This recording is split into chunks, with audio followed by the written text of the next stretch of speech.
journée d'aujourd'hui est organisée dans le cadre de la vulgarisation de la recherche clinique. Elle s'adresse aux participants et aux opérateurs nationaux pour mettre en exergue les méthodologies de la recherche clinique, mettre en exergue les conditions de réalisation, les intervenants, leur qualification, parler aussi des centres de recherche clinique, parler des notions de l'éthique, parler de tout ce qui entoure la recherche clinique. Maintenant, il y a aussi un autre point, c'est pour identifier les missions des institutions nationales à ce niveau-là et clarifier certains points quant à la mise en place et la relance des essais cliniques dans notre pays. L'Agence nationale des produits pharmaceutiques, elle a ses missions qui sont clairement définies par décret. Et dedans, il y a d'abord, en termes d'évaluation des études cliniques fournies dans le cadre de l'enregistrement ou des médicaments, de l'homologation des dispositifs médicaux. Là, c'est tout un arsenal d'experts qui exercent au quotidien pour pouvoir évaluer ces données de manière pertinente et rationnelle afin de permettre de mettre sur le marché des produits de qualité et efficaces. D'un autre côté, l'agence donne son avis sur les demandes d'essais cliniques déposées au niveau de la direction des essais cliniques du ministère de l'Industrie pharmaceutique. Nos experts participent à juste titre pour exprimer leur avis sur la pertinence des protocoles fournis, sur les conditions de réalisation, sur les aspects éthiques et réglementaires aussi. Le troisième point, l'agence participe aussi dans le cadre de la recherche scientifique, y compris la recherche clinique. Elle est là pour promouvoir cette recherche, elle est là pour lancer même des études en collaboration avec d'autres institutions pour essayer de faciliter et de mettre en place ce type d'essai chez nous. Alors les missions sont claires, clairement identifiées dans un décret qui est publié, qui est dans le journal officiel.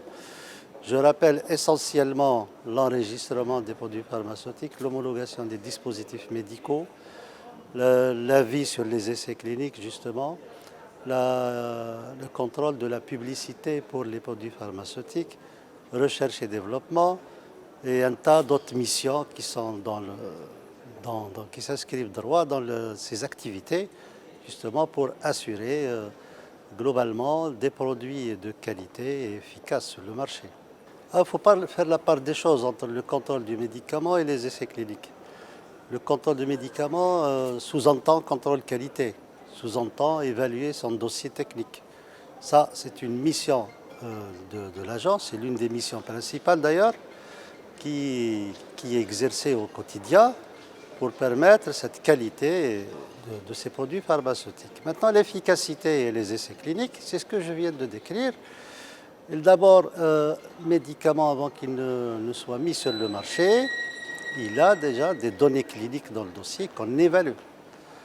On évalue de manière pertinente pour savoir si réellement ces données permettent l'efficacité de ce produit-là. Au-delà de cela, au niveau national, il y a aussi des essais cliniques à mettre en place. Nous participons, c'est clair, dans des essais cliniques multicentriques. Peut-être faut faire des bioéquivalences qui sont aussi des essais cliniques. On a des opérateurs locaux qui aspirent justement à faire des essais cliniques pour développer leurs produits. Et là, c'est ce que j'ai dit tout à l'heure d'ailleurs, c'est encourager et promouvoir ce type d'essais afin de se lancer et d'être de plus en plus autonome dans le développement du médicament chez nous. Alors, la collaboration internationale, d'abord l'agence inscrit comme objectif cette collaboration parce qu'on ne peut pas exercer seul dans le domaine de l'industrie pharmaceutique.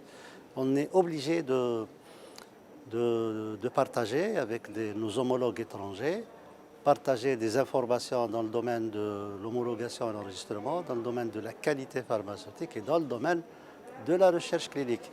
Cette collaboration aussi nous permet d'être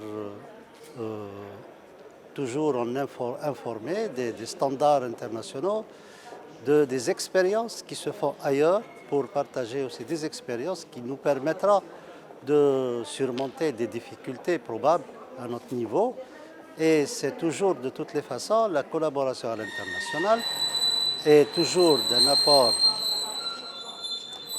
apport conséquent et très important pour l'exercice de notre activité. Et puis, mutualiser les efforts, c'est un objectif avec les agences dans le cadre des collaborations, des conventions bilatérales. Et cela permettrait de reconnaître les rapports d'évaluation, reconnaître les inspections, reconnaître même les décisions d'enregistrement d'ailleurs. Ça permet d'accélérer, de faciliter les procédures à notre niveau et d'être en contact et mettre à niveau aussi nos connaissances. De tout point de vue, hein, information pharmaceutique, essais cliniques, données cliniques, tout point de vue.